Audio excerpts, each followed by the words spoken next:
What's up, everybody? Matt Gajewski and Nate Bailey here for a very special edition of our college football show. We are going through every single bowl game, including the first round of the playoffs. Maybe we'll do a playoff winner or something at the end. But the goal of this stream is to give you a brief overview of every single game, some matchups we're looking for, potential opt-outs. But this is my favorite show of the year, man. Nate, are you excited for bowl season? How you doing, man? I'm doing well, man. I'm beyond excited for bowl season. Usually these are some of the more exciting and erratic games of the college football season. So I'm really excited. We got a lot of games on the slate here. So it should be a fun next couple weeks. I'm pumped. First thing for some housekeeping, the layout of the show. I'm going to show you the graphic, even though we're not diving in right this second. You'll see just the basic matchups. We have the side and the total. If you are in a bowl pool that just picks the winners of the games, my recommendation is just look at all the spreads. And then depending on the size of your pool, if you're in a small one, just pick all the favorites. If you're in a large one, pick and choose your underdogs and then let the field beat each other. If you're in a pool that picks against the spread, that's what me and Nate are going to be talking about today. So, for example, we both liked Washington against the spread for your bowl pools. I want to specify first and foremost, we did not bet every single one of these games yet. Now, I might, but I haven't yet. So just really want to specify that up front. And while we're on it, if you or somebody has a gambling problem, please call or text 1-800-GAMBLER. But one thing I wanted to ask you quick, any overarching thoughts for bowls this year specifically that you think might change compared to other years past? Well, I mean, just what stuck out to me the most, it is disappointing seeing as many teams as we have opt out of playing. I mean, as an athlete, if you know you have one more game you could play, I mean, it is hard not being able to play that final bowl game, especially because you've worked your tail off for 4 or 5 years to get to that spot sometimes. And I am disappointed with that. I mean, I hope that does change. Unfortunately, it's where we're at with the landscape of the sport. But I think with that being said, we're still going to get a lot of good football this year. I really do. I think there's a couple things that might actually help us this year for players actually participating. And it has to do with like the NIL climate. First and foremost, the number one thing is the transfer portal is not open yet. In the previous years, like the last 2 or 3, the portal's already been open this time of year right now. So you had to get your name in there. You had to get there, try to find a new team. You can't enter the portal this year till January 2nd. Most of the teams will be done playing. There are a few games on January 2nd. So most of these players have the chance to actually go out and play in this game, and it won't even affect their availability in the portal, which is nice. Now, we all know that even though players can't be contacted right now, you can still contact agents, so you can sort of work around that and still contact players. There are players that are announcing they will be entering the portal, but definitely not as many as last year. And that also doesn't preclude those players from actually suiting up. Last year, there were a couple guys that entered their name in the portal and still played. So just because a player's in the portal doesn't mean they aren't playing in the game. And second, we also have the NIL helping these days. There are players right now that actually have a choice to be made monetarily, whether the NFL is the more lucrative decision versus college football. A guy like Josh Hoover, for example, he could go to the NFL if he wanted. He wouldn't be a very high round draft pick. He might make more money staying in college. He's entertaining offers from other teams. That's going to keep some guys that normally would have opted out for the NFL in college and maybe playing in a bowl game. So we'll see on that. The last thing I have to say is people will talk about these games being meaningless. Most teams have been playing meaningless games through the whole season. I mean, like, did Washington need to show up in their Week 14 game? No. They already were at bowl eligibility. They weren't winning the national championship. They weren't even making the playoff. That's just one example. So saying these games are entirely useless or meaningless, I don't agree with that. But any thoughts on any of those 3 things before we jump in? No, I think you definitely said it best. I mean, especially, from the idea of these guys that might be entering the portal, might be going to the league. I mean, I think you're always being evaluated. There's no question about that. So I think with that, I think it's really important that these guys do play in these games and they do give their best effort. They don't opt out. I mean, I know injuries happen, but again, this is another opportunity to put your best foot forward and put a good product on the field. So I'm right there with you. I think we're going to see some really competitive football. I think the guys that should play will play this time around. And I think hopefully with that, it should help their stock a little bit, whether, again, they do stay in college or they do test the waters with the NFL. And most of the time, it's like the top 10 locks that sit out. And most of those guys are playing in the playoffs. So don't need to worry about that. But let's start with our first bowl game. I'll pull the graphic back on the screen. I realize I pulled it away. We're going to go through all of them, just give you quick thoughts on each one. But we start with Washington taking on Boise State. This is the LA Bowl. It's played in Inglewood, California. I'm going to give you each of the locations in case one's closer to home. It's on December 16th, this Saturday. There are no major coaching changes in this game. There aren't really any opt-outs either. All of the NFL guys for Washington, Jonah Coleman, Denzel Boston, they're both playing in this game. And then there's only really one guy I'm worried about for Boise. It's Cage Casey, their left tackle. I think he's going to play here as well. There are a few injuries. Amarian McCoy's been down for a while for Boise State. Washington doesn't really have anything that's noteworthy. Dakario Davis has been out, but he's been out for a little bit. The only other thing that might change is some of the offensive linemen were banged up in Washington, but I think we're going to get a pretty close to healthy game from both sides. What's the biggest factor for you in this game? I kind of want to see how Jed Fish and Damon Williams finish this year. I don't think they underperformed. I don't think they necessarily overperformed. I think they were pretty much on par with what most thought they were going to get with this Washington team this year. So I'm looking forward to seeing them play. And then, again, I think just from a roster standpoint, Washington's the better team here. So I want it to be a close football game for the most part. But I really do think Washington runs away with this one. Yeah, biggest thing for me, Jed Fish has got to start putting some of the talent he's recruiting on the field and showing more than what he showed this year. Both these teams played a really weak schedule. Boise in particular, I think their best win was New Mexico.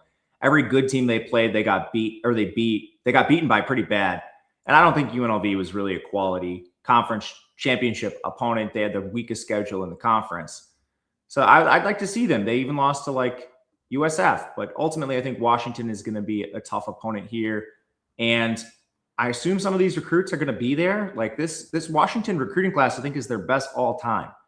So Jed Fish, start taking some of those recruits. Let's see what they can do on the field.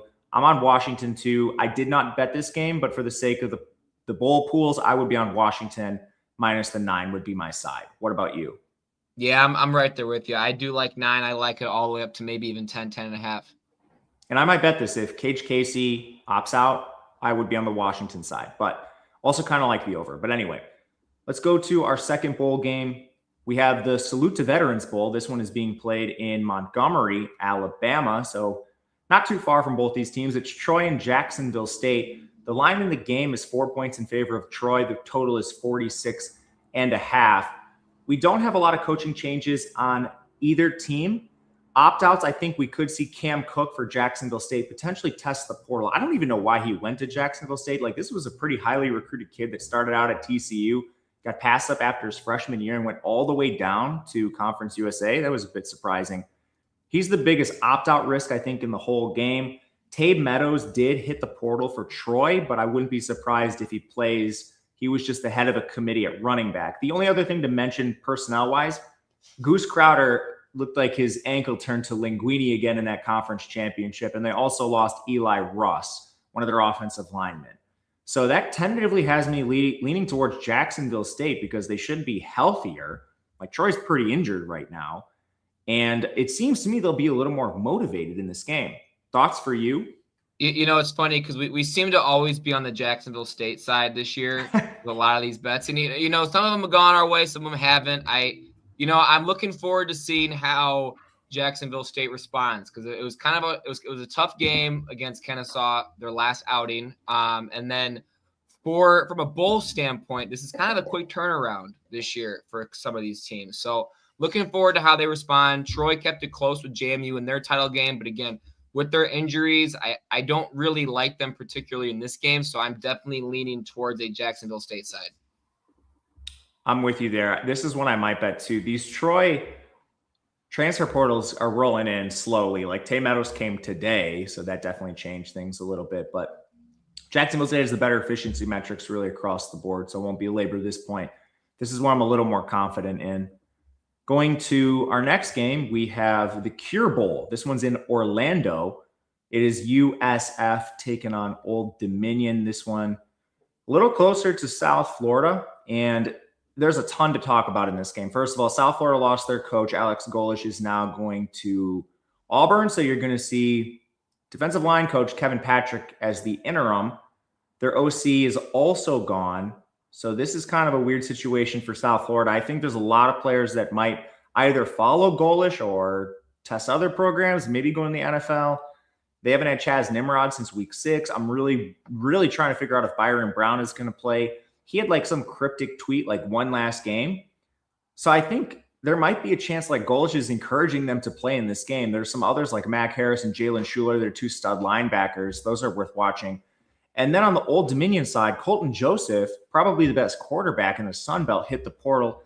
And he talked about not playing in the game. There are also a lot of injuries for Old Dominion, like among their starters. Nick Endry-Steiger only played 14 snaps, one of their defensive backs. Zach Barlev only played 20 snaps in their last game at tackle. Trey Brown only 10 snaps. So a lot of guys got hurt in their last game. This is one of my least confident ones, man. I just straight up don't know who's playing for either team. And I don't know, like USF runs that very, very distinct offense. What does that look like in this game? What are your thoughts? I definitely think from an offensive standpoint for the Bulls, the Byron Brown situation is going to be a huge determining factor, right? But I mean, with as fast as they play and how exciting that USF has been this year, I've loved watching them. I certainly lean towards a USF at -6. I would also not be opposed to maybe looking towards a team total as well for South Florida. Again, I don't know if Old Dominion can help get there with that total at 56, but I certainly do still lean towards the Bulls here. Overall, I'm just excited to watch them, man. They've been fun to watch all year. They've been competitive in their conference for the most part. So definitely leaning towards USF. But again, once the rest of those opt-outs come rolling in, I think it will give us a more clear picture. Again, Byron seems to be leaning towards playing, which if he plays, I'm going to be on USF and I'm probably going to bet them. How many times did Colton Joseph just bail Old Dominion out of games with his legs? So many. If they don't have that, they're going to be cooked. And plus, I would argue USF is the best G5 team and should be representing the playoffs. I know they played a harder schedule. If you compare their schedule to North Texas's and flip them, I don't think there's any question USF would be in over North Texas. But we don't live in that world. We live in a world that has the immense behemoth conferences, and you're at the mercy of the draw. So it'll be USF for both of us. Next, we have the 68 Ventures Bowl. This one is in Mobile, Alabama. And we have Delaware taking on Louisiana. This game has a spread of 3.5 in favor of Louisiana, a 58 total. There aren't many coaching changes in this game. We do have a couple injuries. Lunch Winfield got banged up at quarterback for Louisiana in their last game. To be honest with you, I don't really think that matters a ton. Their backup is a 4-star Walker Howard who got hurt right away in their first game. There are a couple potential opt-outs, like Jax Harrington at guard is one to really watch, but they haven't had anyone enter the portal yet. And Delaware hasn't really had anyone either. Joe Silver came back from injury. We'll see if they do end up with any, but right now, it doesn't look like this is a game that will be affected by many opt-outs. And that's generally the case. The lower the level, the more likely these kids are to play. What do you think about this game? Yeah, I mean, so far we really haven't seen a lot of these rosters just get absolutely ravaged by guys leaving, guys opting out of these games. So that's been really, it's been really encouraging. I've had fun watching this Delaware team play this year, with this being their first full year in the FBS. They've done well. They've competed as teams like Missouri State have as well. So I'm leaning towards the Delaware side. I think this one's going to be close. I think it's a great G5 matchup in an early bowl game in December. So I'm going with Delaware in this one. I've never really been a big Louisiana fan, especially when Lunch Winfield started playing. But I mean, this Delaware team played some pretty close competitive games to real teams. Like the Colorado game looks a lot worse than it actually was. They outgained Colorado despite losing. This team played UConn to 3 points. I mean, and won. It's an incredible performance for them there. This Delaware team is a legitimate Conference USA opponent, even if they did falter a little bit down the stretch. So I don't really buy Louisiana's ability to score. Delaware, I think, is the better defense, especially against the run. We're in lockstep so far on these games, but I know that will change coming up. Here's one of them, actually, where I know we differ a little bit. So the Xbox Bowl. Since when did Xbox become a bowl sponsor? News to me, but it's being played in Frisco, Texas, so no home field for either team. Also, no real coaching changes for either team. I think the biggest opt-out risk pretty much comes on the Missouri State side. You have a couple guys like Edebuke Nanabugwu, probably butchered that name. Their left tackle is going to transfer, but that's about it. I don't think you're at risk of like losing Jalen Raynor for anything. And I think you're probably going to be mostly full strength for this Arkansas State team outside of Tristan Smith. They did have he's their best lineman. An interior lineman, he's been out for the last 3 games. He's not coming back. So I don't know, man. I think you're probably looking at a more than likely healthy Arkansas State, potentially a couple transfers from Missouri State, which is why I had a slight lean towards Arkansas State. But this is honestly me just trying to read the tea leaves. We don't have any of that set in stone. That Nanabugwu guy, the left tackle for Missouri, he still might play even though he entered his name in there. What do you think about this game? Well, for one, I haven't actually bet it yet. I'm still deciding if I want to or not. But if I did have to pick right now, I would lean slightly towards a Missouri State side. For this one, I'm going purely off of what I've visually seen this year. So I mean, from what I've watched from Arkansas State and Missouri State, Missouri State's been just a notch above in terms of what's impressed me a little bit more this year. So I am going with that. They've done a great job. Again, this is another team, their first year in the FBS. They probably weren't even going to make a bowl if not enough teams opted out and not enough teams are bowl eligible. So that was another thing. So, I mean, it's good to see them there. I think a motivational side of it, too, with them being able to play another game will be a little bit of a factor as well. So I'm slightly leaning towards a Missouri State side right now, but I'm not entirely set just yet. Yeah, you do have a couple of motivation monsters. That is something that I generally overlook a little bit. Missouri State definitely would be one of them. Like Delaware would be another. Kennesaw, like these teams in their first bowl action that could potentially win a bowl game. Like that's a historic moment for their program. So that is something that might be a little bit of a leak for me. And it's not like Arkansas State's been perfect. This team already lost to a Conference USA team. Arkansas State lost to Kennesaw this year. So they're far from perfect. So again, I haven't bet any of the games we've talked about yet. I will be very specific when I do. These are for bowl pools. Right now, I would lean Arkansas State, and it's very close. I got a question for you. Yeah. As we talk about some of these G5 games, do you ever think, like, with where we are, I know we've talked about the playoff a little bit on Sunday. Do you ever think that with bowl season, we're going to start to lean towards a more favored just G5 landscape, and then the playoff will just be the majority of your Power 5 schools focusing solely on that? I think that's right now. It looks like that's where it's leaning towards right now to me.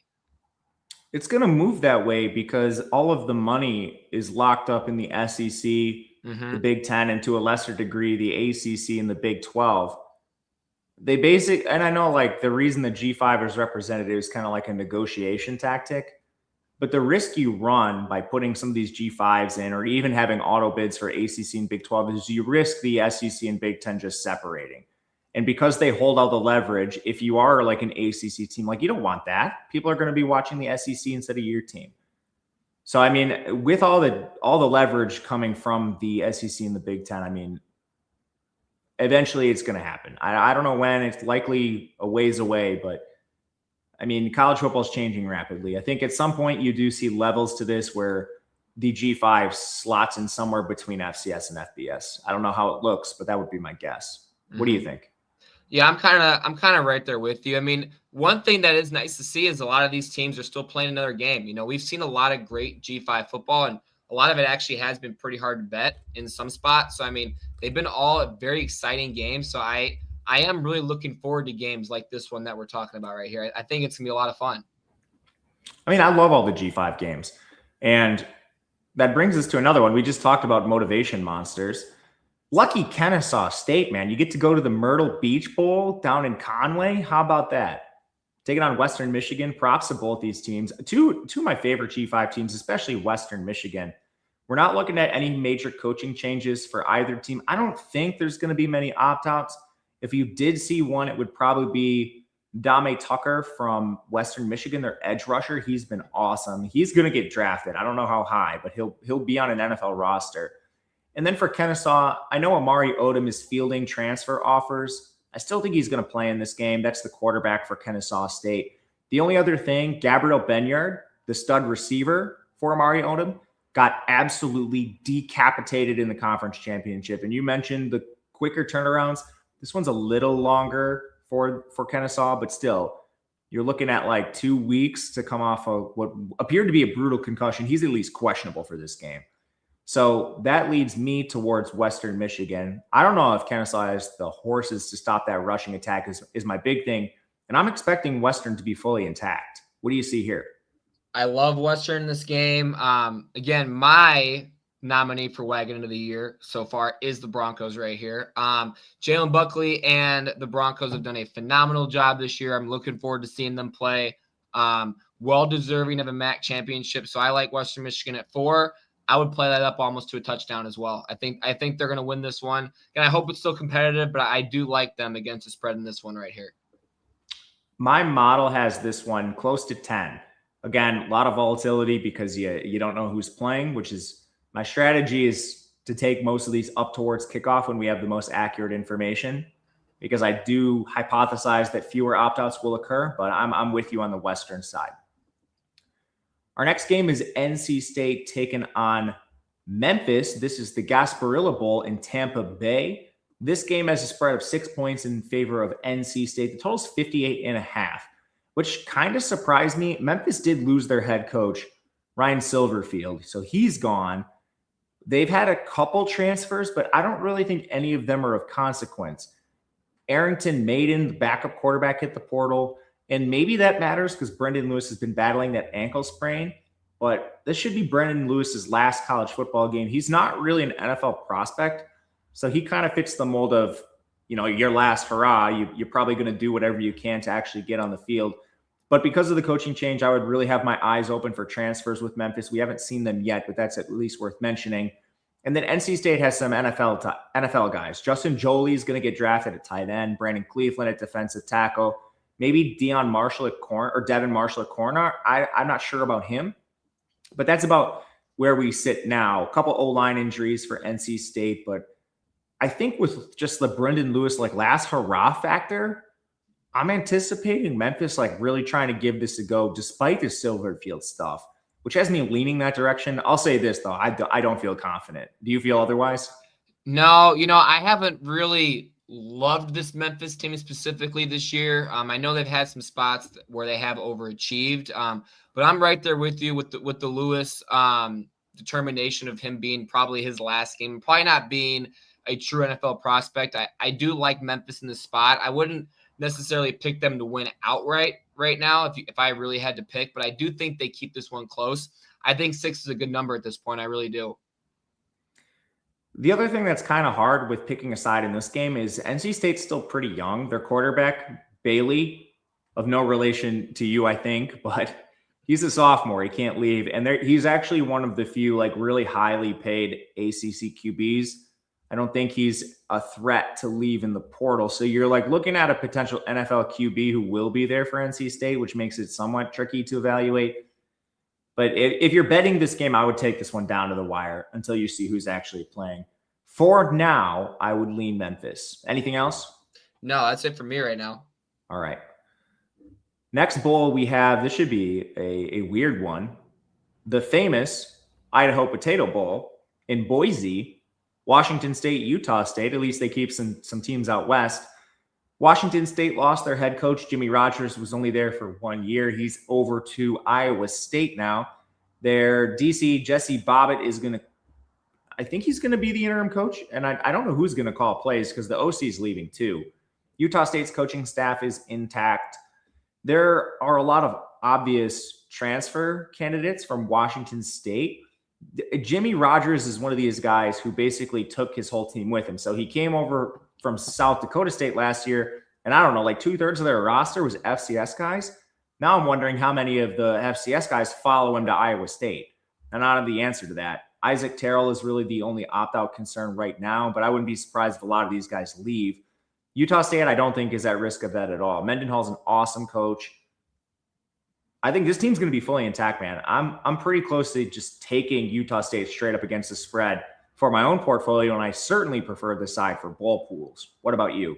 Oh, I'm right there with you. Mendenhall has done a phenomenal job this year with this team. Looking forward to seeing how Bryson Barnes comes out against this Washington State team as well. I like Utah State a lot. They've been a lot of fun to watch and a lot of fun to bet on this year. I've found them in a couple nice spots this year as well. But yeah, I'm on the Utah State side. I think this is gonna be a close one still, but we should get a good one here. I mean, just quickly, Washington State, this was an FCS roster. It was and bad. Jimmy Rogers coached them up. They played better than this team is horrendous. I can't believe they made a bowl, and they did because Jimmy Rogers is a good coach. So now you're removing the glue that got this team to bowl eligibility. Who knows who he's bringing with him? What do the backups look like to these FCS kids? Like, I don't know, man. That's just my read. I think this could be catastrophic. Yeah, definitely. I think this is definitely a good betting spot, though. Out of all the bowls so far, I think this is probably one of the better ones that we've talked about.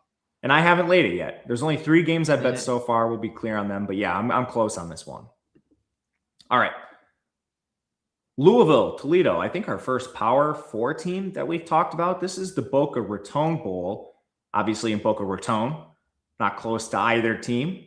No major coaching changes for Louisville. Toledo did lose Candle. He's out to UConn. UConn throwing around some money in the football streets. Tucker Gleason got hurt in week 14, the Toledo quarterback, so that is definitely worth watching. They also didn't have one of their guards, Carter Foudy. This Toledo defense was the best defense in the MAC, so there are some opt-outs. I am worried about, like, Chip Trayanum. What does his future look like? He might be able to play on an NFL roster. And then almost everyone on defense, the main one being Emmanuel McNeil-Warren. He was in first-round mock drafts. I looked recently. He's like, I know a lot changes from the final game of the regular season through the combine and stuff, but right now, Toledo might have a guy drafted highly, so we'll see if we see him. As for Louisville, I'm not sure. Miller Moss has been hurt to end the year. Chris Bell is going to be drafted really high at receiver, and Colin Lacey's going to end up on an NFL roster too. I'm happy they were able to retain Jeff Brom, and they do have like a kind of flashy freshman QB, which makes me interested in Louisville. But right now, this is a really, really hard one to bet. I lean Toledo with the current information, but I would be very willing to change this if some of these Toledo guys leave, which I think they might, man. What do you think? You know, this is always hard because once you get to these larger spreads in bowl season, again, you really do have to wait until the very last minute. I'm looking just from a pure roster standpoint, especially if these Toledo guys leave. I think Louisville is just the overall better team. I also think another good point about bowl season is a lot of these young guys who do play with opt-outs, they want to get good film out there because it pretty much at that point for them is just an extra glorified spring practice. So I think it is a good opportunity for them to play, do well, show a good product on the field. So I think even if Louisville did have some guys that do opt out, I think the guys behind them are going to want to play and put a good product out there on the field. So I think, again, if you're looking at a pure roster, I think Louisville has the edge. I don't really want to bet this number just yet, but if I did have to have a slight lean right now, it would be on the Louisville side. I would change my pick if some of the guys on Toledo leave. And to your point on getting good film out there, I mean, like on this very team, Miller Moss in that bowl game 2 years ago, dude, I don't think he's a starting quarterback if he doesn't play that game. That's huge. Changed his whole career. It changed his whole career, playing in one bowl game and having a good game. He gets the starting job at USC the subsequent season. Wasn't very good. Now he's at Louisville. He started for 2 years on the back of that one bowl performance. So I'm with you. This is a dicey game to me. Southern Miss, Western Kentucky. Southern Miss started out the season real hot, ended on the crazy cold streak. So this is the New Orleans Bowl in New Orleans. And the big thing here is Charles Huff is gone. He took the Memphis job after Silverfield left. So another coach that was at a G5 program for one season, that being Charles Huff. And the real worry here is, like Jimmy Rogers, Charles Huff is one of these guys that took his entire team with him. And he is going to pick the very best players from this team and bring them to Memphis. So that's my big worry right away. Do we see like Jamon Tapp go, who was an edge rusher from Arizona State? Now he has the chance to go back and play for a pretty decent school. Michael Montgomery at linebacker. Like Josh Moten was originally a pretty high recruited corner. The main concern for me is mainly on defense, and then maybe Braylon Braxton at QB. Western Kentucky, I'm anticipating almost everybody playing for that team. They don't have any major coaching changes. But this is another one where it's just pretty tough with the information we currently have. It seems like with some of these games, you're anticipating the opt-outs, and my lean right now is just to wait and see. But I can see it both ways, honestly. Yeah, I'm certainly going to wait and see here as well. Western Kentucky has looked really good in a lot of spots. They've also looked really bad, and especially those weekday games with those early CUSA matchups. Those were tough, right? I think a lot of teams had the same story there, and they were very hard to bet on, that's for sure. But I mean, I lean Western Kentucky this side. I think they're just a slightly better team right now, especially with what you're probably going to see with the Southern Miss roster. But again, this will be one of those that I wait till the last minute for. I'm pretty sure Charles Huff's team had to opt out last year because he brought so many guys with him, and it wasn't like a player's choice. Like we're just not gonna. Oh, I remember that. Mm-hmm. I'm pretty sure Charles Huff brought so many guys with him to Southern Miss. Where was it, Marshall? They had like 30 on their roster. They couldn't play. They didn't have enough linemen. They couldn't put 5 linemen out there. So just another point, like Charles Huff, I guarantee you he's behind the scenes working the phones. He has climbed the coaching ladder. I give him that. He's a pretty good coach, but I'm with you. I'm interested to see what happens for the next couple of weeks. Yeah, man, Southern Miss's win total was 4.5. They were a game away from being in the conference championship. Big so time he's a great coach. Mm-hmm.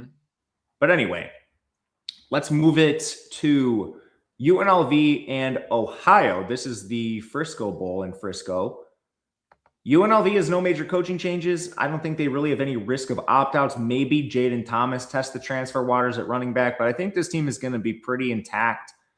Ohio did a weird thing. They took their head coach and placed him on administrative leave with no reason why, according to his lawyer at least.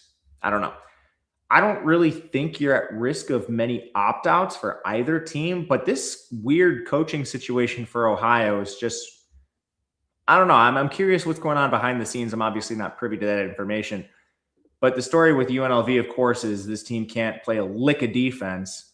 They're going to have to win a shootout again here with the total being 62.5. But I think their offense is just straight up better than Ohio's. What do you think? Oh, I think it's certainly better. I certainly lean towards the UNLV side. I mean, in terms of the total right now, I kind of lean more towards the UNLV team total, if I'm being honest. But I certainly think this will be a higher scoring game. Whether Ohio can or can't get there themselves is another story. But I think that UNLV certainly wins. I think they could win handily here as well. They've been fun. Again, they weren't super competitive in that Boise State game. Again, super easy schedule in that conference. But I do like the Rebels a lot here. Yeah, UNLV played Miami, Ohio, and only won by a field goal and should have lost. But both these defenses, especially the run defenses, they both rank outside the top 100. So like Jaden Thomas, Calandria should have a field day. Same thing with Navarro and Bangura. It should be a pretty nice rushing game for both of these teams. I would be interested in an actual bet if it got down to like 3, but I don't think it's going to. But for the sake of bowl pools, 4.5 UNLV is where we both lean for the moment. Hawaii takes on Cal in the Hawaii Bowl in Honolulu. So this is the first one where we basically have a little bit of home field. It's also on Christmas Eve. But yeah, Cal has to go out to the island where we know there is a very distinct home field advantage. The funniest part of this game to me is Nick Rolovich, the old Hawaii coach, is currently the interim coach for Cal, who fired Justin Wilcox. And I kind of like him coming back home. There's some motivation on the Cal side that you normally don't have when you fire your coach. And also, Tosh Lupoi, the new head coach from Oregon, is like one of the best recruiters in the entire country. I know he's already been out there recruiting the hell out of this current Cal roster, at least the good players like Jaron Kiawi Sagapolu-Tele, the current quarterback, the former 4-star. He's coming back to Cal because of the recruiting job Lupoi did. Hawaii is pretty much intact. They did just have Jackson Harris, their stud receiver, hit the portal today. Again, that doesn't mean he's out. It's at least worth mentioning, though. But because of some of the optics here and the coaching changes not seeming to matter for Cal, and with them retaining a lot of the good players, this is one I did bet. I am playing Cal for the bowl pools, but I also put my actual American dollars on Cal already too. So probably one of my more confident ones. Where are you at with the Hawaii Bowl? Oh yeah, I love Cal in this spot. They've done an excellent job for this entire season as a whole. they've had a couple tough betting spots, but I mean, I do like them a lot in this matchup. Hawaii's had some games where they looked horrible. They've also had games against San Diego State where they looked like the best team in the country. So super volatile football program this year from Hawaii. Obviously, I love staying up to watch my late night Hawaii football regardless. I will continue to in the years coming as well. But yeah, I love Cal on the spot. Fun matchup we got here. I think so far they've done a great job matching some of these teams up. So I hope we see a good one, but I do like Cal here at 2.5. Yeah, you know me, I'm not a narrative guy, but I can't avoid the narrative in this one. Rolovich going back to Hawaii where he used to coach, man, I'm excited for that. And taking Timmy Chang, there's a couple of Hawaii legends in this game showing down. This is one to watch, and it's a standalone. It's on Christmas Eve. Mm-hmm. So turn on the Hawaii Bowl on Christmas Eve when you're doing whatever you're doing with your family. But let's go to our next one. It's the Game Above Sports Bowl. This one is played in Detroit. We have Northwestern taking on Central Michigan. I don't think there's going to be a lot of home field in this game. One, because it's also not that far from Northwestern's campus. And two, Northwestern just straight up has more fans than Central Michigan. But there's no major coaching changes in this game. Northwestern has a couple NFL guys. Their offensive line is going to lose some players like Caleb Tiernan, Evan Biernston. I don't know if they're going to opt out of the game. I don't know how highly they're going to get drafted. They've also been very hurt on defense. Like Richie Haggerty's out for the year. Aiden Hubbard missed their last game. Damon Walters has been out for a while. Both their running backs are hurt. Joseph Hyman got carted off in their last game. Caleb Komolafe was supposed to play, and then they just held him out. I don't know if these guys are – you're almost in like the Brennan Lewis category where it's like some of them are probably going to want to play just because they're not good enough to play at the next level. Central Michigan should be perfectly intact. Central Michigan, also one note on them, they run the very weird offense. They often line up with like one receiver, two tight ends, an H-back, sometimes a fullback or multiple running backs. They've also had games where they're under 10 pass attempts pretty routinely. So it's the funkiest offense in bowl season that's not Army or Navy. But I don't know, man. I'm waiting on opt-outs again. I hate to say it again. If Northwestern has some opt-outs, I'll be playing Central. But I don't feel confidently either way. Do you?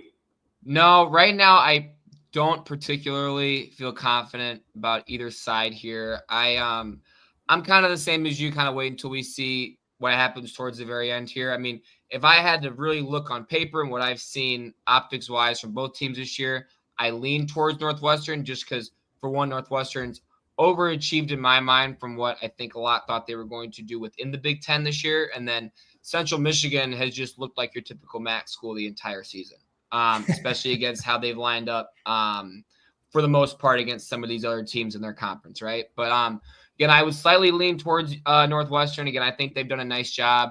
I think their coaching staff has also done a very nice job rallying those players this year to get them to do what they've needed to do to be competitive. You know, in a lot of those games, they were pretty competitive. But I'm probably not going to bet this game, especially right now. But again, yeah, I'm right there with you. I want to wait and see. I think it is going to be Preston Stone's last game. So probably looking at some motivation. Joseph Hyman and Caleb Komolafe are too young to go in the draft. Not that they would be drafted highly anyway. Biernston only got to play 1 year of college football at the FBS level. So maybe he'd want to play another game. I think I would if I was him. He doesn't have a lot of tape. Like most of his tape is from South Dakota State. You want to get as many games on film. So I'm kind of talking myself into changing my pick. I may do this by the end of the show. This is one of the least confident ones for me. Next, we have New Mexico playing Minnesota. This is the Rate Bowl in Phoenix, Arizona. We don't have any major coaching changes, but I think we will see some opt-outs. I don't know who's going to play running back for Minnesota. Darius Taylor's been banged up. I thought he was going to be an NFL guy, but I'm going to be honest with you. I don't think he played enough games this year to warrant NFL consideration. And then their backup, Fame Adishaboy, hit the portal, which makes me kind of think Darius Taylor's staying and maybe plays in this game. Anthony Smith is going to get drafted on the edge. I don't know if it's going to be high enough to have him opt out. New Mexico should be pretty healthy, man. And this coach, Eck, the way he coaches, I think they're going to be motivated for any game they play. Exhibition, bowl game, play on the moon or on Cartoon Network at 2 a.m. I don't think this guy cares, and I don't think his players care. What do you see in this game? I am, for one, looking forward to seeing how New Mexico plays against a legit Power 5 team here. A great matchup for them. I think they do match up pretty well on paper. I right now give a slight lean towards Minnesota. Again, I do want to see what happens with Darius Taylor. I do want to see how the team itself performs after being off for a while now, because we are now getting closer to the time where you have been off for a while. So depending on how practices are structured, the motivation going into that game is always interesting as well. But I lean slightly towards Minnesota right now, but I certainly am interested to see how New Mexico plays against a true Big Ten roster. Me too. This is another team that's a lot of FCS guys because of where Eck came from. His son's the middle linebacker. Motivation will definitely be with that. Minnesota, though, did you see this? Not to go on a tangent. Did you see this recruiting class? A little bit, yeah. They're like 26. I know they took a couple guys from Wisconsin, poached them right out of the Wisconsin's backyard. I think this is Minnesota's best recruiting class I can remember, maybe since like the Rashad Bateman one. But holy smokes, this team's doing some stuff. Fleck's always done a nice job too. Like in the past couple years, they're not necessarily a top 10 team or even a playoff contender, but he's always done a nice job, giving them 7-5, 8-4, even 9-3 at times. Absolutely. All right. First Responders Bowl in Dallas, Texas. So we have Florida International playing Texas San Antonio. I'm not real good with my geography, but I'm pretty sure Dallas is like 4 hours from San Antonio, something like that. I don't know. Watch people in the comments tell me it's like 9. But anyway, I think it's a lot closer to UTSA than it is FIU is what I'm getting at. So with FIU, I think you're going to have some players leave this team. We've already had a couple hit the portal. Victor Evans, the third, is in the portal. Mr. Clark is in the portal. Those are 2 starting defensive backs. They had Brian Blades hurt already. He was the Miami transfer, only 7 snaps in week 14. And they also didn't have their quarterback, Joe Pisanski, which means they had to turn back to Keon Jenkins for their final game. I don't know. At least there's 2 of them. For UTSA, no major coaching changes. They do have some potential opt-outs as well. Their running back, Robert Henry, is really one to watch. And then this team has been the victim of other P4 teams picking off their guys year after year. So I'm anticipating some opt-outs for both teams. I just don't know who they are. There's quite a few candidates for both. Right now, I think the better team on paper is UTSA. Against the spread, I slightly favor FIU, but this one's going to come down to the wire, I think. What do you see in this game? I agree. This will certainly come right down to the wire. Kind of a tough spread to bet. I also haven't bet this one just yet. I kind of do want to wait a little bit longer. 8.5 is always hard. Again, you're worried about the back door, things like that.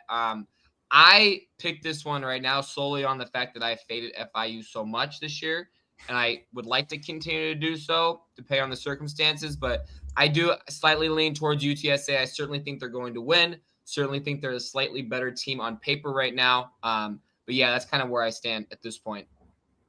Yeah, well, you kind of have 2 ways to get there on this at the current number and current information. One, Pisanski being hurt definitely does not favor FIU. I know the spot you're talking about where you were fading FIU, and when you were, it was Keon Jenkins starting, and it was a printing press. When they changed quarterbacks, things changed. So we don't know about that. Pisanski's hurt, and then we don't know who's playing for both teams currently. So kind of opens the door for some volatility, but we'll see what happens in that game. The next one is the Military Bowl in Annapolis. I thought this was going to be one of the Armed Forces teams, but it's Pitt and East Carolina. So I think there might be some coaching changes with Pittsburgh that aren't announced yet. Cade Bell has been their OC. He's been linked to a lot of SEC jobs. Just don't be surprised if you see Cade Bell picked up by another school at some point before we see this game kick off. And then East Carolina's OC was actually just picked off yesterday by Ole Miss. So John David Baker is now gone from East Carolina. As far as opt-outs go, there's just way more on Pittsburgh. Generally, this is a team that has a very strong culture, so you don't have as many opt-outs. But Desmond Reed's been hurt. That wouldn't be an opt-out. It would just be preserving health. Kenny Johnson could probably play somewhere else if he wanted. They have a lot of players on defense that are at risk of getting picked off, like Cruz Brookins and Sean Lee, especially some of the younger DBs like those guys. There are SEC schools that are going to be calling, trying to pick off that Pitt secondary.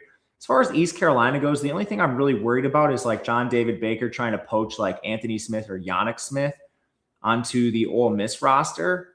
Caden Hauser, I don't think he's good enough to opt out.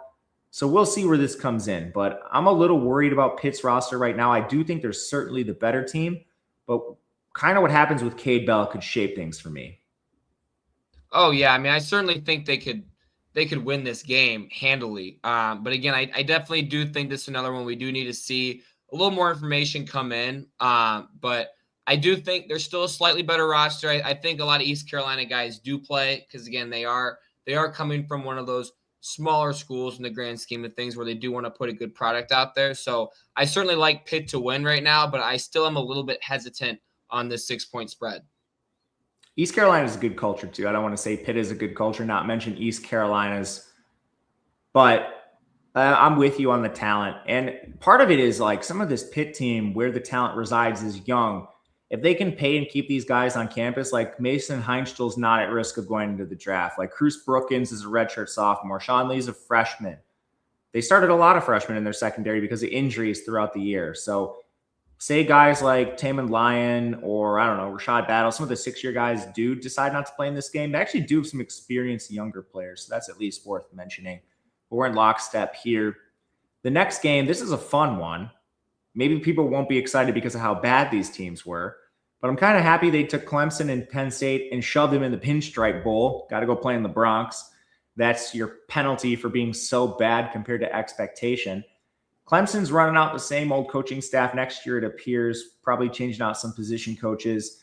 They're losing some NFL guys. Like these guys have already opted out. TJ Parker on the edge, Peter Woods at defensive tackle, Avion Terrell at corner. I wouldn't be surprised if there's a couple others. Khalil Barnes, a defensive back who did play, is in the transfer portal. And they also lost Bryant Wesco. He's out for the year at receiver. Jaheim Lawson on the edge is out for the year. Clemson is going to be playing with a skeleton crew. Meanwhile, Penn State's in a really weird spot. James Franklin fired. Kotelnicki, their OC, will coach in the bowl game, but obviously Drew Aller's out for injury. Nick Singleton and Katrin Allen are both going to be drafted, so it remains to be seen if they play. The highest player they'll have drafted is their guard, Vega Ione. He's certainly at risk of opting out. And then Danny Denise Sutton on the edge. This could be opt-out central. And also with Penn State, you got to worry, like, how many players do you think James Franklin, like, just poaches from this roster? Like, he's got to be on the phones right now, you think? Oh, for sure. This matchup that we could have potentially seen at the end of the year, aged like milk. This could have been a playoff matchup. This could have been the national championship from what I saw with some preseason projections, right? So, hey, I got no problem that it's the Pinstripe Bowl. Not one bit. The Pinstripe Bowl is always fun. It's usually a pretty good matchup for the most part, with the ACC Big Ten representing that game. So I like Clemson. I think their defense is going to be the X factor here, still with the guys that have opted out that are. I mean, those are 3 really, really, really good football players that are not going to play on the Clemson side there. But, you know, it's Dabo being Dabo. He always gets them up for bowl games. I'm interested to see what Klubnik looks like. You know, I think there will be some motivation on that side.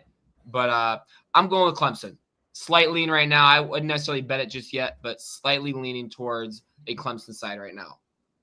Yeah, I slightly lead Penn State, but I can definitely see your point. Like Clemson's got recruiting problems this year, not last year. Most of their roster is still 4 and 5 stars. So you're going to see like Cade Denoff play. He's a 4-star off the edge. Will Helt, to my knowledge, is still there. He was the Purdue transfer. He was really good this year. So I'm not even worried about that. And then you have like a lot of really young 4-stars. Like Ari Watford is a guy that didn't play at all this year. He's a 4-star freshman, going to play on the edge. Like Vic Burley, sophomore, 4-star. Darian Mayo, freshman, 4-star. Heaven Brown Schuler, freshman, 4-star. Those are all just guys that play on the defensive line that are going to step in for the opt-outs. It's, you know, and they're not freshmen anymore. Like most of these guys were early enrollees who've been on campus for an entire year, had a full year of practice under their belt. So I don't know. Maybe the drop-off is not quite as steep as you might think. Losing an NFL guy still will be steep, but maybe not as bad. Anyway, let's move to our next one. Army takes on UConn. So this is the Fenway Bowl, played in Boston. and it's close to both teams for the most part.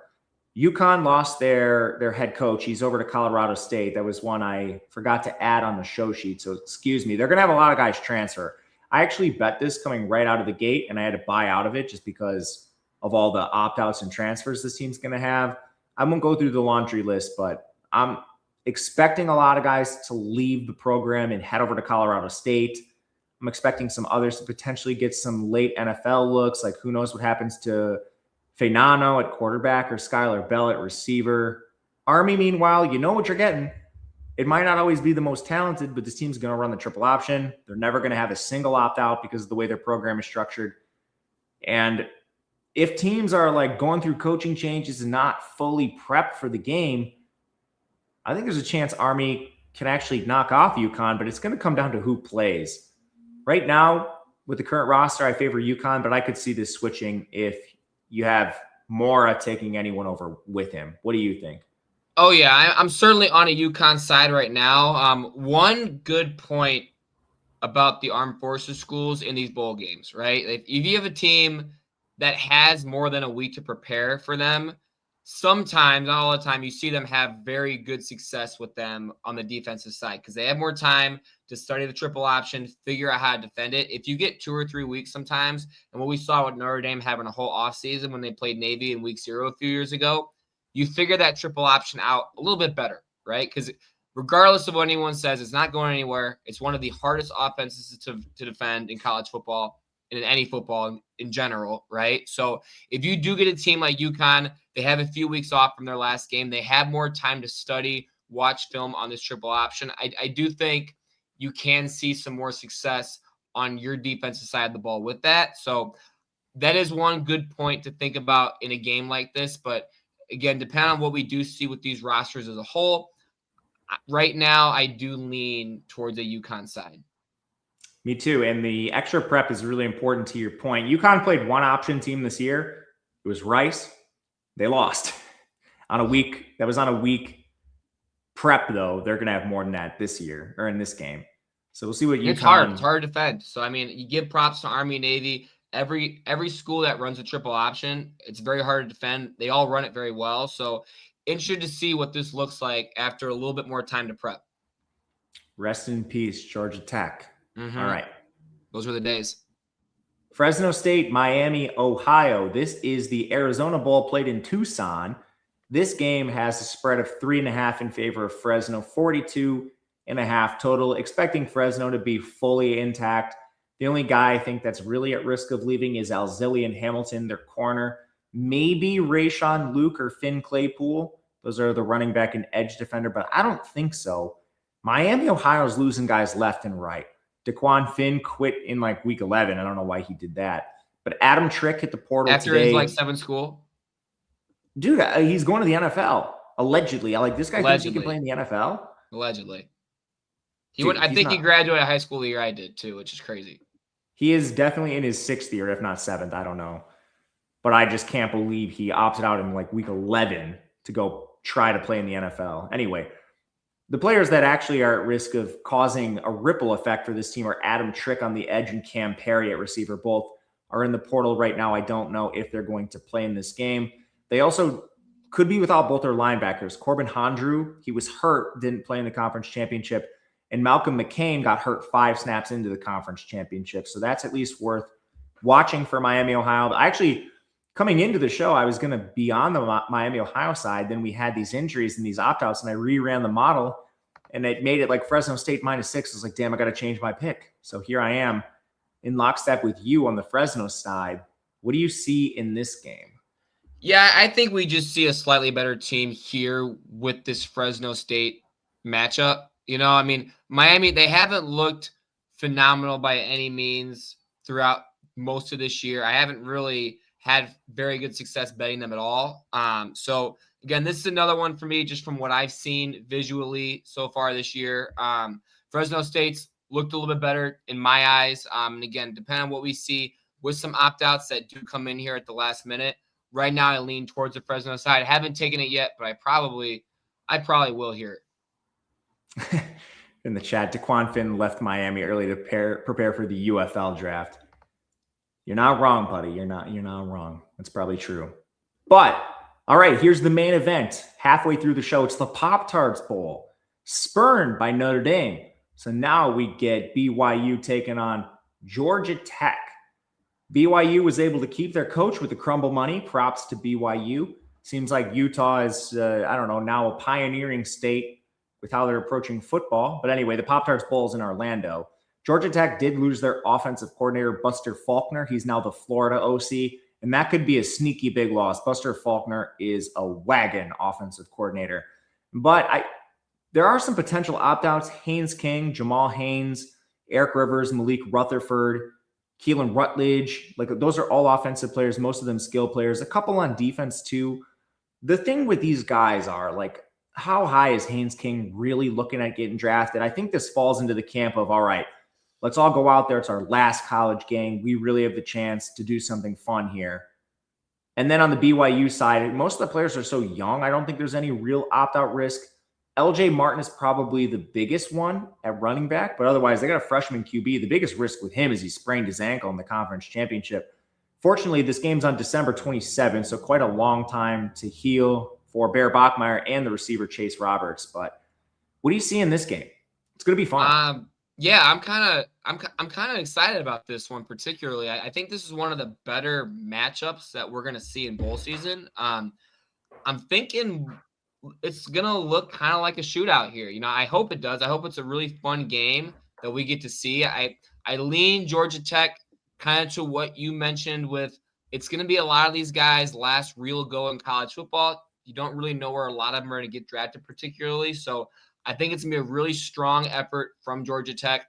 Brent Key's a phenomenal coach. He's one of those guys that's going to get them up for a game like this. So I do lean towards Georgia Tech. BYU, nothing against them, had a phenomenal year with what they've been. I know you've been upset at times since you were a big under win total for them. But I think it is one of the better matchups. I lean Georgia Tech right now, haven't taken it, but I really, really, really like this matchup right here.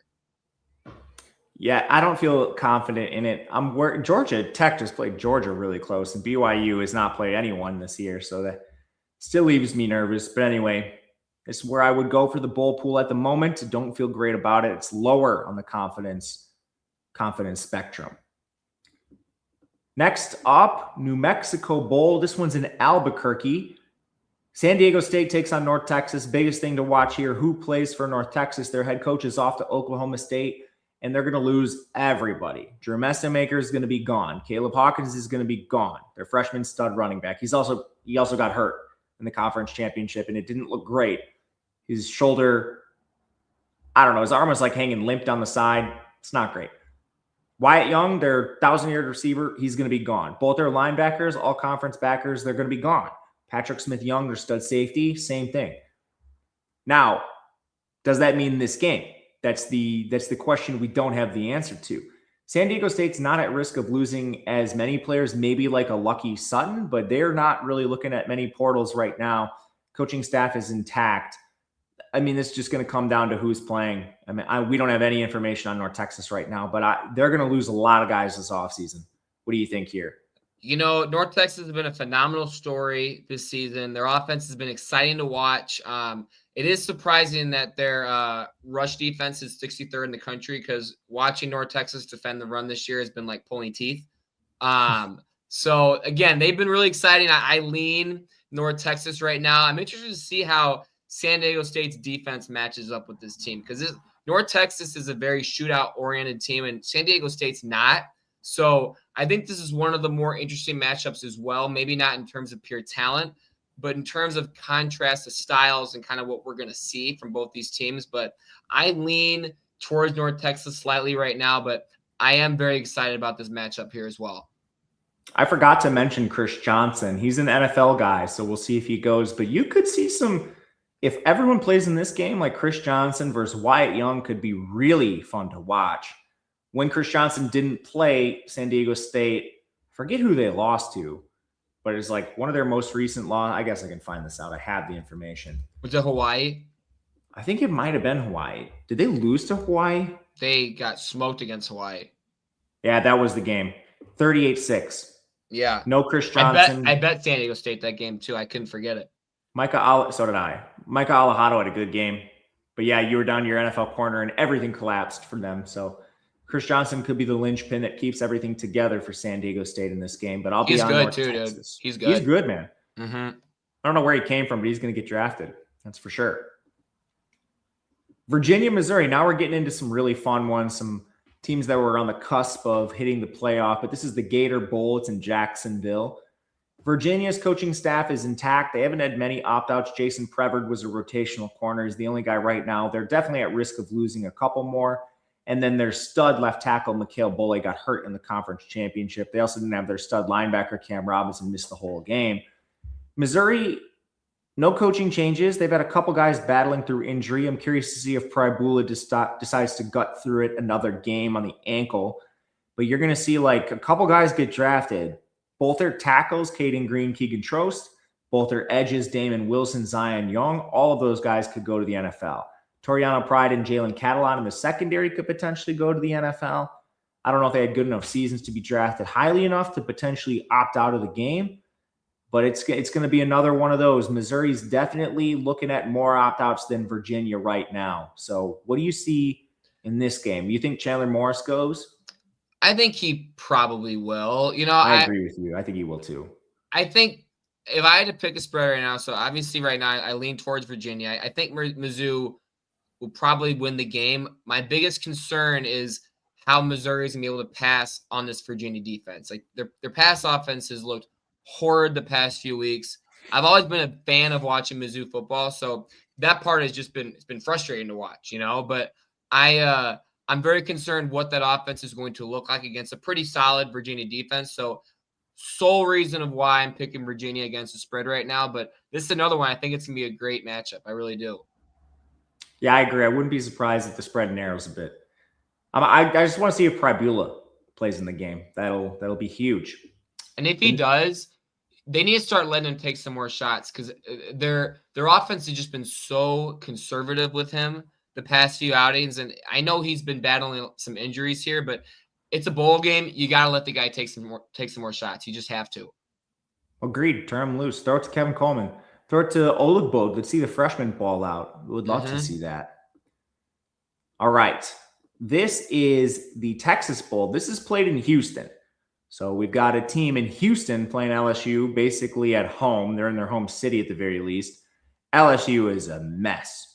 Lane Kiffin's in town, no head coach for this game. A lot of players are hurt. Nussmeier's out at quarterback. Both Andersons are out at receiver. Their center's probably out, Braylon Moore. Whit Weeks returned from injury in week 14 for some reason. I don't know why. He only played half the snaps. I doubt we see him. You got guys in the portal like Ahmad Bro. You got potential opt-outs. Mansour Delane and AJ Halsey are both going to the NFL. Dude, I don't think LSU is going to have anyone playing in this game. Houston, meanwhile, I think everyone's going to play. They're already trying to go back and get, I think Wegman's going to return to school next year, so he's not at risk of missing the game. The only players that might opt out are like a Tanner Koziel, who's like a fringe NFL prospect at tight end. Maybe some defenders like Eddie Walls and Carlos Allen on the defensive line. But I don't really think Houston has that many players that are good enough to go to the NFL. So the way I'm kind of looking at this is you have Houston basically playing at home, fully intact for the most part, against a ragtag LSU crew who's already looking forward to the Kiffin days, just playing out the string on this season. I already bet Houston. This is one of my favorite spots in all of bowl season right now. What do you see in this game? First of all, what are we doing giving Houston a home playoff game? I know we could have done something different. We absolutely could have. Hey, the Texas Bowl is usually a pretty good game because usually the teams representing them are right on the cusp of making the playoffs. So, I mean, it's usually a pretty good game. And I know LSU's been ravaged with injuries and guys opting out, and just the whole situation at that school right now is chaos, and it's going to be chaos until we probably get into the spring. I lean slightly LSU just from what the roster is and the depth that you're going to see from in a lot of these places with LSU. I haven't bet it yet. I don't feel great about it. I think it's going to be a good game. Houston certainly overachieved this year, so I am excited to see them one more time, seeing Wegman play. But yeah, I don't love this spot, but if I had to pick an initial spot, it would be the LSU side. But I also, like how you've been for a lot of these, I would be willing to change as well here. I'd be willing to change too. And it's partially to your point. The roster is not bad. Even with guys opting out, like they're going to play Van Buren. He started all last year. He started a couple games this year. I don't think Van Buren's like Peyton Manning or anything, but he's not bad. He's a 4-star quarterback. I've kind of liked watching him at times. Yeah, I mean, he's been okay. For a backup QB, he's the best you're going to get. Yeah. No question. I wish there was another situation in this game that they would turn him a little more loose. I just think you have to in the bowl game, dude. You have to. They probably will. They're playing for nothing. But anyway, I wanted to bring up one more point on LSU's roster. This was a really young team coming in the year. So Kiffin is going to try to retain a lot of these guys because they're really talented, like Caden Durham, running back, sophomore 4-star. Harlan Berry, freshman 5-star. You're telling me Kiffin doesn't want those guys? Receiver, Kyle Parker, sophomore 4-star. You go down the list like Teron Francis, 4-star. Jelani Watkins, 4-star. I mean, there's so many guys. Trey Green's a sophomore 4-star tight end. He can't even get drafted this year. You can't opt out. Your offensive line had one senior in the 2 deep. That's your top 10 offensive lineman. You had one senior out of the whole group. Even your defensive backs, people talk about how good like Mansour Delane is, AJ Halsey. You know where they were starting at the end of the year? Freshman DJ Pickett, 5-star. They were starting sophomore PJ Woodland. They were starting redshirt sophomore Tamarcus Cooley. And that doesn't even look at the depth guys. This is a very young team full of 4 and 5 stars. I'm not sure they'll put it together in this game, but there is a path for it. I'll say that, to your point. Anything else? No, that's it for me. All right. I'm excited. One of my favorite things about bowl season, like, let's see those LSU 5 stars. Let's see the freshman 5 stars. I want to see these kids. All right. Georgia Southern, App State. This is the Birmingham Bowl in Alabama. This is a late edition. They couldn't find a final team, and it went so far down the line. We got App State here, who their whole team's in the portal. I don't know why. They don't have a coaching change. Georgia Southern is pretty much intact. I'm going to keep this simple. Georgia Southern should be more intact. I actually meant to flip my pick and forgot to do it. So I'll let you talk on Georgia Southern. I'm going to pull this off a screen and flip my pick quick, but go ahead on this game. Yeah, I'm kind of with you. Like, I think Georgia Southern right now with where we're at with the rosters, I think they're the more complete team. I feel good for App State being able to play in a bowl game. I mean, I'm one of those that I think everyone should play in a bowl game. I think logistically it would be a challenge, but I think every school deserves to play in a bowl game that played FBS college football for an entire season. It'd be great for the fans, great for the players. It's another opportunity to play football. And again, you and I know more football is always better anyway, right? So I like Georgia Southern in this spot, not by much.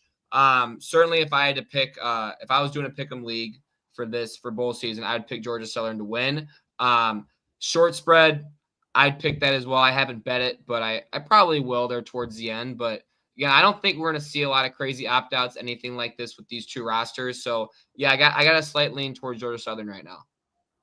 I'm with you. And again, there's about 6 transfers in the portal on App State. Doesn't mean they won't play, but I don't know. You at least wonder. All right.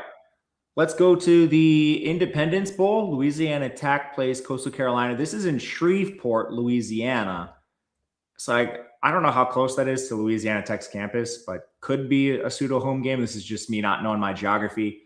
Tim Beck was fired for Coastal Carolina, so they'll have a new head coach. Their OC is still going to be calling plays in this game, but holy smokes, this team is hurt. They've already had Nick Del Grande enter the transfer portal. They lost their quarterback in week 13. Their center's hurt, Zach Elam. They've got a ton of injuries on defense.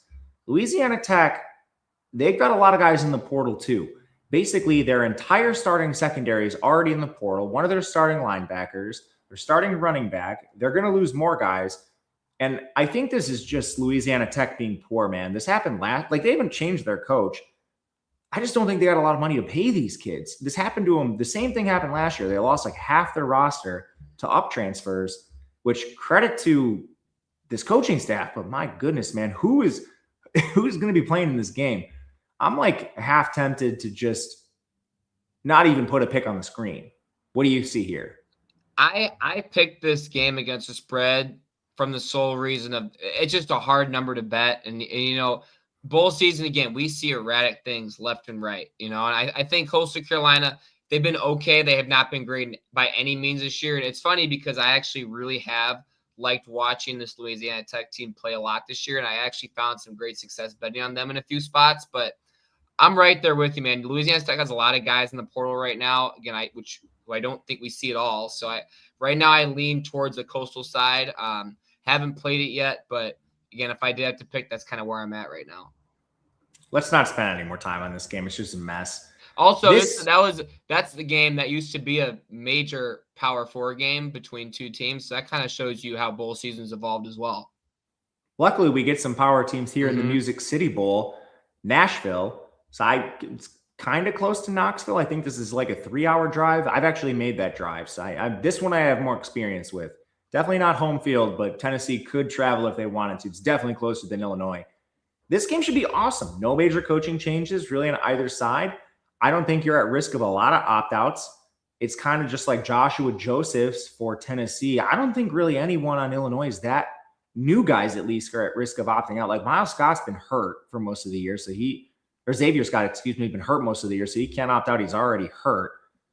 I don't know, man. I think both Altmaier and Aguilar play. The Tennessee receivers are all too young to come out other than Brazel. And I think he probably plays in this game. Dude, I think this could be like a legitimately awesome bowl game, and Tennessee's straight up better than Illinois. I'll take that to my grave. What do you see here? I also think it's going to be a great game. I love Tennessee in this spot. I think they win. I think they do end up winning by about 2 scores. I don't think it's going to be another situation where Bielema is going to be able to troll the other sideline this year like he did last year against South Carolina. But love Tennessee in the spot. I love even a possible over. Certainly a Tennessee team total. I'll look towards that. But certainly the better team there. I think they're going to be hungry after their last game against Vandy. So love the Vols in the spot. Really excited here for this one. Great game. We're on the same side. So let's go to a game where we differ a little bit, but I really want to see what your opinion is on the Alamo Bowl in San Antonio, because I could be swayed. Anyway, this game is certainly closer to TCU than it is USC. Not quite a home game, though. I don't think you're going to see a lot of opt-outs for TCU. You're worried about the linebackers, Nnamdi Obiezer and Caleb Elarms-Orr. Bud Clark, he got hurt in the final 2 games, or the second to last game, so I don't think he really matters that much. McAllister, I don't know. And Josh Hoover is going to be back. At least for this game, I think he might go to the portal. I know he's entertaining offers, but anyway, I don't think it affects this game. For USC, Mekhi Lemon probably won't play. Jacoby Lane probably won't play.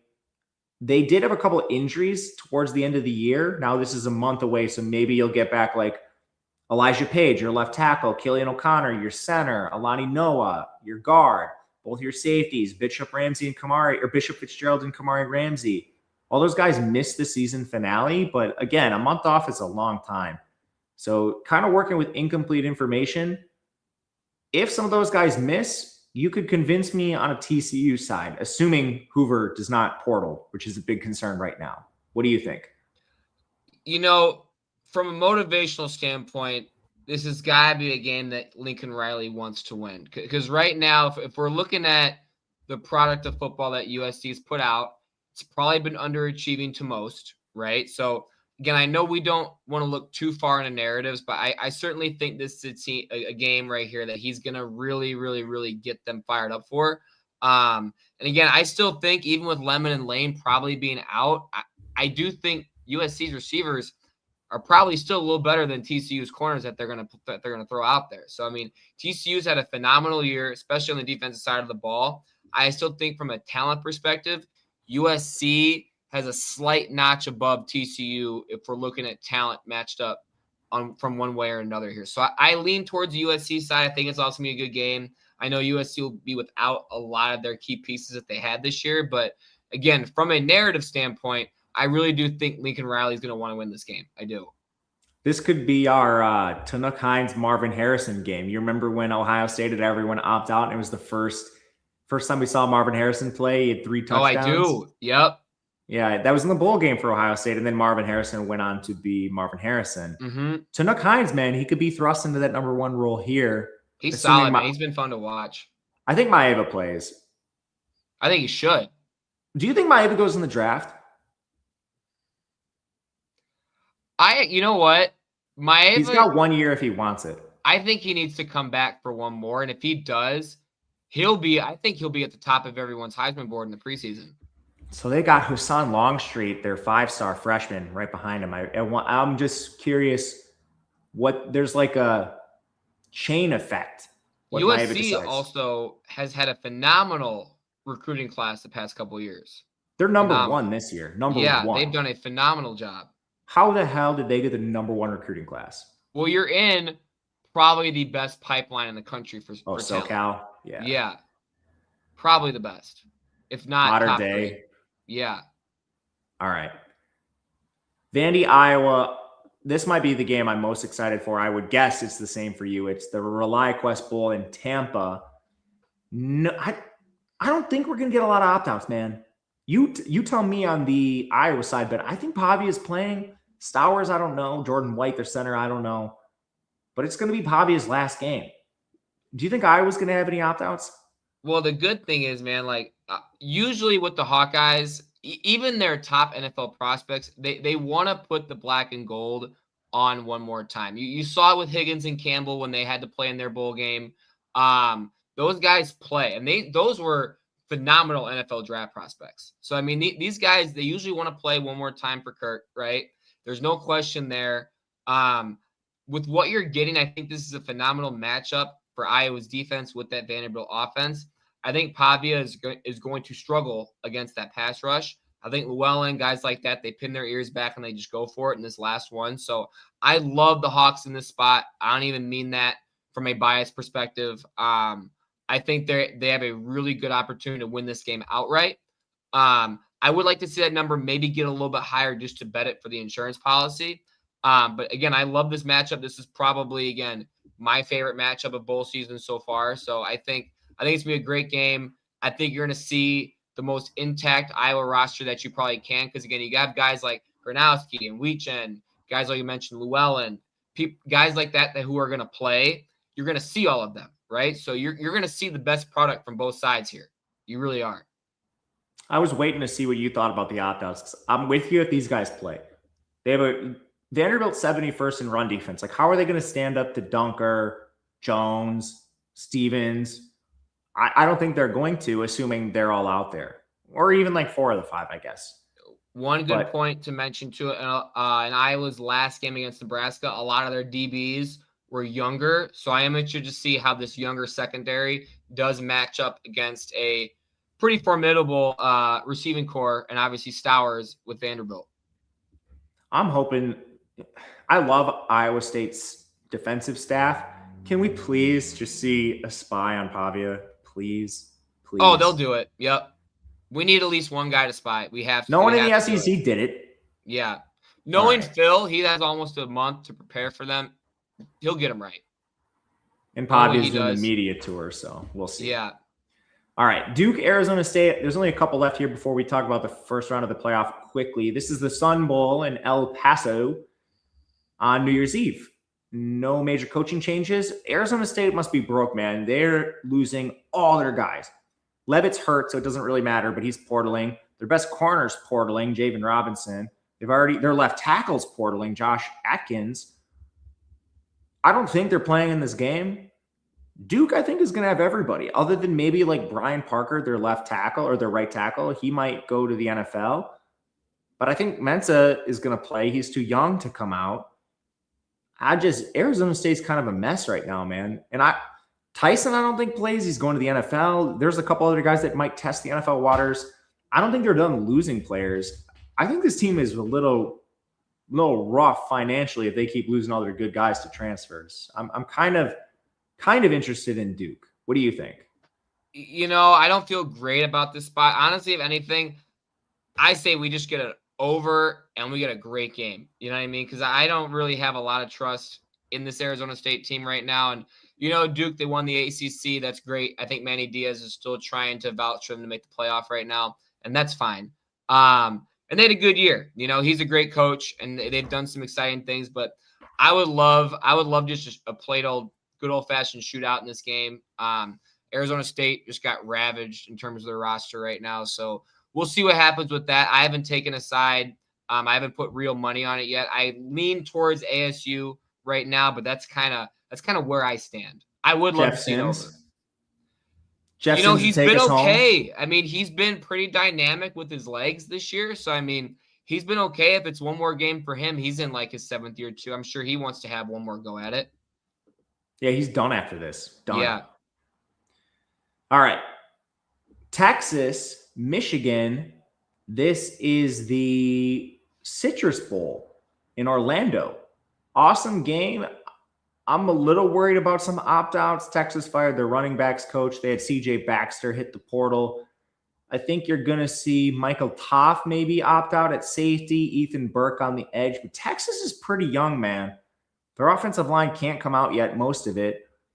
Your receivers, I don't think, are at risk of leaving. Arch didn't play well enough, in my opinion, to go into the draft. Maybe he'll test the waters, but I know he's also the highest paid college player. He's not getting any poorer staying at Texas. I kind of think he stays. For Michigan, also an extremely young team. The biggest thing with them is they had a lot of guys get hurt. Both their running backs are hurt. A couple defenders. I won't get into all of them. But again, can't lose Marsh. He's a freshman. Can't lose Underwood. He's a freshman. Those guys are probably going to play. Texas is better than Michigan straight up. But I don't know, man. This is kind of a dicey game. As long as Texas doesn't lose more guys to the portal, which I don't think they will, I do think they beat Michigan in this contest. Oh, I even think all lines are available in this game. 5.5, I think that's a great number to bet Texas at. I think we talk about NIL money, where we probably see the 2 highest paid players in the whole country playing this game with Underwood and Arch Manning. I certainly don't think Arch should come out. I think he should have one more good year. He's continuously gotten better from week 1 all the way until that last game against A&M. So that's also been really good to see. I think Texas runs away with this one. Yeah, that's where I stand on this one so far. I kind of agree. Texas has an awesome defense. Only one starter in their secondary was a senior, Toff. And I mean, like Trey Moore was a senior. Colin Simmons was a 5-star sophomore. He was a baller this year. I'm probably going to bet Texas, man. I don't see how Michigan throws the ball. I don't. Me either. Put Malik Muhammad on Marsh. Mm-hmm. Done. All right. Nebraska, Utah. This is probably the worst bowl game spread-wise. I think it's the widest one. It's the Las Vegas Bowl in Las Vegas. Definitely closer to Utah. Nebraska is firing a ton of guys. Fired their DC, fired like a bunch of defensive staffers, fired their O-line coach who happened to be Raiola's father. Dude, I think Raiola might transfer, man. His dad just got fired on the staff. He's hurt anyway. His brother decommitted from Nebraska too. That's a good point. I forgot about that. Well, yeah. Either way, Raiola broke his leg. He can't play in the game. And then Emmett Johnson declared for the draft. He was your workhorse running back. He should not play in this game. He took so many carries this year. Get that dude healthy for the combine, please. But Utah probably is going to have a couple guys maybe opt out. Caleb Lomu and Spencer Fano are both draft-eligible tackles. Fano will be picked very high if he goes. Probably top 10 pick, so I'm not sure we see him. Lomu is younger. He maybe would benefit from staying for a year. But I'm kind of interested in Utah in this game, even with the spread. I just want to see who they lose. So on the screen, I tentatively put Nebraska, but part of me also thinks like this could be like a 40-0 game. What do you think? Yeah, I really do hate these 2 scores or more spreads in bowl games, but I think Utah is just a much better team in this spot. Nebraska looked horrible against Iowa in their last outing, and I know they also have had a lot of issues with injuries. And the Johnson, you're absolutely right. He absolutely should not play. He'd be a determining factor of me maybe taking a Nebraska side if he did play, because he is an absolute workhorse and he is fun to watch. But Utah, way better team here. I like them in this spot a lot here. I'm right there with you. This could get out of hand pretty quick. I'm going to change my pick on the back end. I'm changing it to Utah. How does Utah's going to line up with 6 offensive linemen every play. How do they stop that? It's impossible. All right. I'm switching it. I'm not going to do it on the screen because we're going to go to our next game right away, but I'm switching to Utah. You heard it. Rice takes on Texas State. So Rice is another late bowl edition with 5 wins. Whatever that formula they use to rank teams that have 5 wins in case there's an opt-out, Rice is always number 1 because academics are part of it. Rice is running the option this year, first year in that system, no major coaching changes. Same thing with Texas State. It was a really disappointing season for them. I don't think they're going to have as many opt-outs as they did in previous seasons just because the team wasn't as good. But they definitely have some guys that are candidates too, like Brad Jackson, a couple running backs, definitely some linemen. But overall, like you mentioned this earlier, you've got a month to prepare for the option. Give me Texas State. What do you think? Yeah, give me Texas State. Not only do they have a month to prepare, I think they're just a much better team overall. Other than Rice having the success that they have with their option, I don't really see them being able to slow down this Texas State offense at all. So give me Texas State. I think 10's a good number. I can see them winning by 2 or 3 scores here. I'm with you. Let's go to the Liberty Bowl, played in Memphis. It's Cincinnati taking on Navy.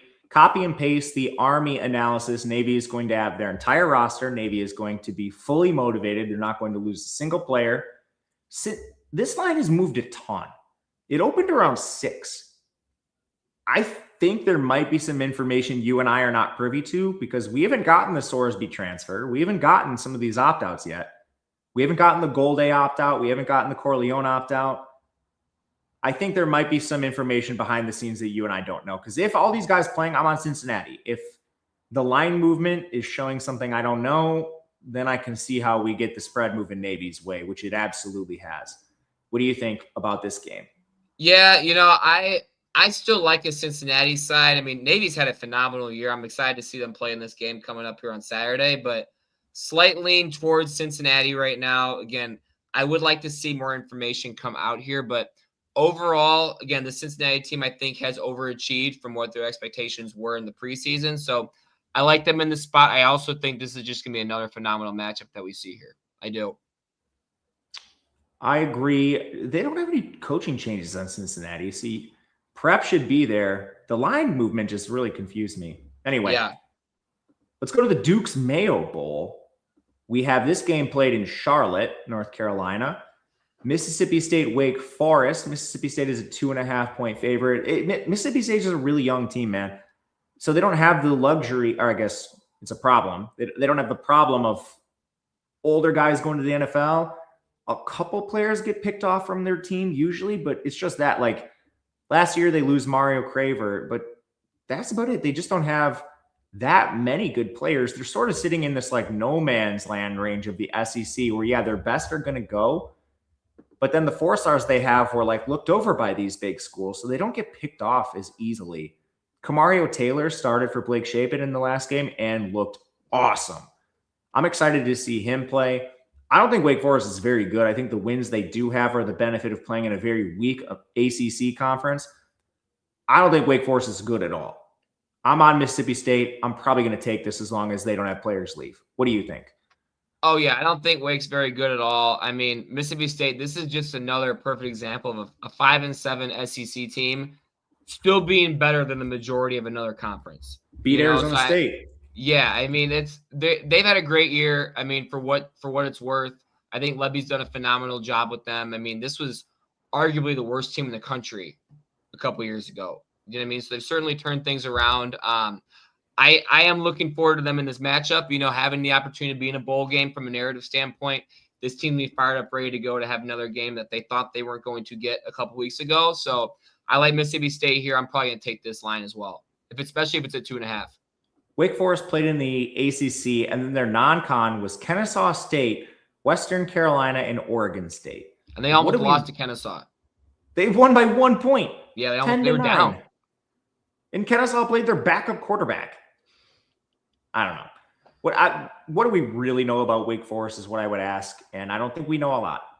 Let's go to our last bowl game, non-playoff bowl game. We will get to the playoff games quickly before we leave, but we have SMU taking on Arizona in the Holiday Bowl. This one is in San Diego. Currently, Arizona is a 3-point favorite. I'm going to be all over SMU in this game, assuming they don't lose guys. I think Jennings is flirting with the portal. I saw a report today that SMU is putting together an NIL package to keep him. SMU is loaded. I think if they want Jennings, he's going to be on their roster. This team might have more money than any other team in the American. I don't know. Just kidding. Miami's in this conference. I called it the American, the ACC. SMU is up there with like the richest programs in this conference. I think they're keeping whoever they want. couple NFL guys, like maybe both safeties, N'Kobia and Moses, Cameron Robertson. But again, I think a lot of these guys are going to play in this game. For Arizona, probably going to be mostly intact too. I have like Fafita listed as a potential opt-out. I don't really see him being an NFL prospect. He's just too small. Some DBs maybe, but you're probably looking at two fully healthy teams. But I think SMU is just straight up better than Arizona at this current state. What do you think? Love SMU in the spot. I think they should have been the team representing the ACC in the playoff. I know that last game for them was unfortunate to say the least. Jennings, as much as I wasn't too high on him at the beginning of the year, he has played very well. I think if they're smart, they probably do try to keep him around. But yeah, love SMU in the spot, even outright, honestly. But I think this is a really good matchup for both teams. Arizona has looked great the last 6 weeks here. They continue to climb in the rankings as well. So really looking forward to this matchup, but I do slightly lean towards SMU right now. We're in lockstep. Let's go to the playoff. I actually forget the name. They're all playing in bowls that have names. Like some of the old Premier Bowl games are now the first and second round games. I don't know what they're called. This is Alabama versus Oklahoma. It's in Norman. Bama's actually a 1-point favorite on the road. Bama played Oklahoma already. They had a 95% post-game win expectancy in that contest. Recently, what we've seen out of both teams, neither of them can play offense. Both of them play elite defense, especially Oklahoma. Major injuries in the game. Alabama could really benefit from this rest. Jam Miller, running back, Josh Cuevas, tight end, multiple O-linemen, LT Overton. His was an illness. Oklahoma did not have R. Mason Thomas, but they've had even longer to rest up for this game. My question to you is, do you think these injuries really are going to matter for Alabama? Let's say they can get healthy. How big of a difference do you think that makes? I don't know how much of a huge difference it's going to make, but if we get guys like Jam Miller back, I think that's going to be a very big determining factor in how well this team can run against this Oklahoma defense. That's been their Achilles heel the entire season. So if this Bama team can end up running the football well on Oklahoma, I like them to win. Again, it's very hard to beat a team twice, especially this Alabama team twice. I like them. It's going to be a very close game. Again, it's in Norman. It's a Friday night. That's going to be a tough environment. I have a slight lean towards them right now, but again, it's going to come down to how well Alabama can run the football against the Oklahoma defense. I'm with you on that. Mateer really has struggled of late as well. A lot of people talk about Alabama's offensive struggles. I'm not sure Oklahoma's been that much better, especially like having already played this game, a 5% post-game win expectancy, took multiple turnovers, 3 turnovers from Alabama to get there. One of them was a strip sack on Simpson. 2 of them were fumbles. Only one of them was an interception.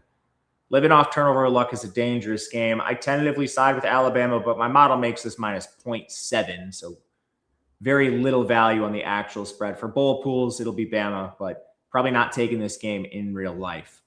The second game is Miami taking on Texas A&M. This one's hard, man. We've seen Miami's flashes. If Miami plays to their talent, they win this game outright, I think. But if we see the Miami that played Louisville, I think they could also lose by 14 points. It really comes down to what we get out of Miami from their coaching staff, which is never a given. Both teams should be very healthy in this game. The only coaching staff changes, you have Colin Klein leaving for Kansas State, but he's going to coach through the playoffs. That doesn't even really matter that much. What does Miami got to do to get more consistency out of this team? Well, we finally got what we want. Miami got in the playoff. You know what I mean? So as controversial as that decision might have been, they are a very fun team. So I'm looking forward to seeing them play in this game. I think we're going to see the better Miami come out in this game. I think Cristobal is going to certainly get him up for this game. I'm looking forward to seeing how Carson Beck performs against a very elite A&M defense. I like Miami against the spread right now. I think it's going to be incredibly close. I think it's going to be a very, very, very well-contested competition we have right here. I really do. But I like Miami. I lean towards them slightly. It's very hard to say because, again, this isn't Kyle Field on a Saturday. But I think they win this game. And, again, like you said, if they play at the level that we think they can play at, they can beat anyone in the country. I think both these teams are really similar. Like you have two quarterbacks that are good, but I think both of them have lapses, more so on Beck, but I think both of them have shown that. Reed at times. Both these teams win through their pass rush. You have like Cassius Howell on A&M and obviously Ruben Dame and Akeem Mesidor for Miami. There's like 4 edge rushers that are getting drafted between the teams. Both offensive lines are pretty good, but can be beat at times. And then you can throw the ball over the top of both of these defenses situationally too. I tend to think Miami is a little better, just a little bit in most of those categories. Maybe that's offset by this being played at Kyle Field, but I'm interested in a Miami side. Anything else to add? I also think we'll see an under. I think it's going to be a very, very impressive defensive outing. I do. I can see that too. We'll see. I'm excited for this one. We'll have more in-depth playoff coverage as it gets closer. Just trying to do this for the bowl pick'ems right now. Tulane, Ole Miss, not much to say for me. Ole Miss already won this game by 35 points. I bet this at 16.5. I think Ole Miss rolls, man. You have anything to add? Ole Miss at name your score. Honestly, these G5 games, man, it's gonna they could win by 50. Obviously, the only nuance, Lane Kiffin's gone. Charlie Weiss remains. The staff is mostly intact too, and Summerall's leaving from Florida as well, or leaving for Florida as well from the Tulane staff. So anyway, we're in agreement here. This is the next one. The last one is one I'm not sure on. I keep going back and forth.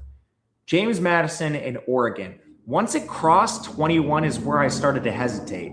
Now you got to win by 4 scores at the current number. At 20.5, I was in. I don't know. Am I being crazy? No, because at that point, the back door is alive, things like that. Oregon starts pulling guys because they want to rest them. So I don't think that's crazy at all. This is entirely a number thing. Like, I don't think James Madison is live to win. I do think they're like, so they covered against Louisville by a half point. That was a 14.5 point spread. They barely got there. This team is a good G5 team. It's just like we're in the college football playoff here. Oregon is a vastly more talented team. Now, the head coach of James Madison's off to UCLA. Both coordinators from Oregon are off. There are some nuances in this game.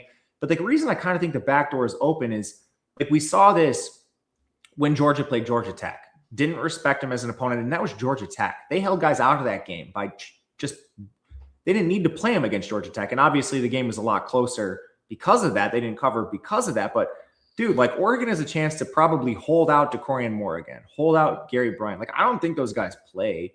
How much do we see of like Harkey? He's been banged up all season long.